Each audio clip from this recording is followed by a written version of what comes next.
مزید طاقتور بنانا چاہتے ہو تو رات کو کھجور دودھ میں بھگو دو, صبح کھا لو.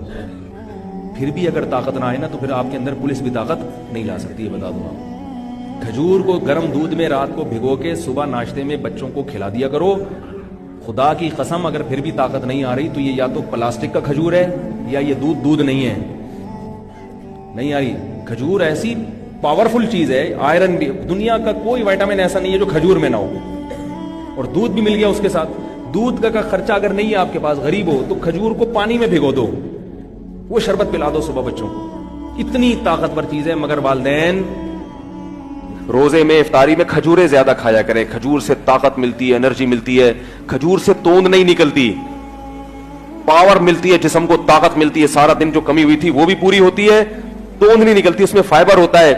اور نبی نے اس کو پاکیزہ رزق کہا ہے. کھجور میں جتنے منرلز ہیں, کہا جاتا ہے کہ کسی اور پھل میں اتنے نہیں ہیں. تو ہمارے نبی نے کہا آپ ساری زندگی کھجور کھائی ہے. ہمارے نبی نے جب کچھ بھی نہیں ہوتا تھا تو کھجور ہوتا تھا.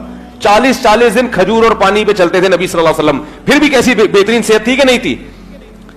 ایسی بہترین صحت کہ ایک صحابی صحیح بخاری میں بیان کر رہے ہیں کہ نبی صلی اللہ علیہ وسلم سفر میں اپنی 9 بیویوں کے ساتھ تھے.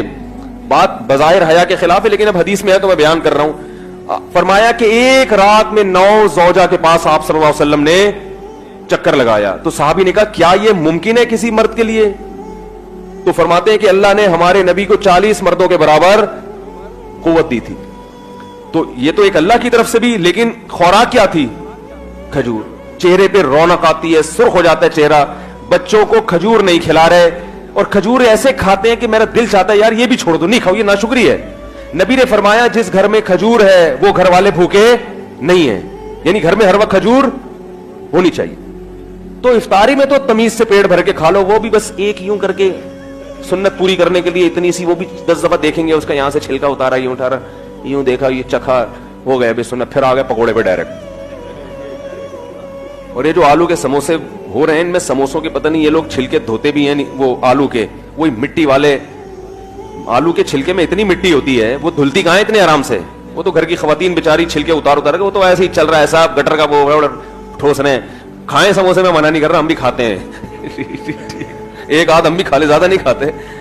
تو لیکن کھجور کو زیادہ فوکس کرو میرے بھائی, اس کی عادت ڈالیں. اب لوگ کہتے ہیں ہضم نہیں ہوتی, وہ اس لیے نہیں ہوتی کہ عادت نہیں ہے.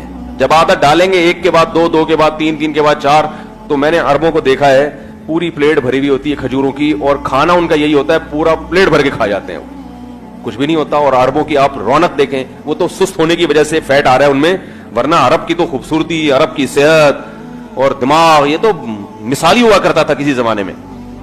تو نہیں آ رہی بات. تو رمضان میں جو ہے نا, گناہوں پہ بھی کنٹرول کریں, اور کس پہ؟ منہ پہ بھی کنٹرول کریں انسان.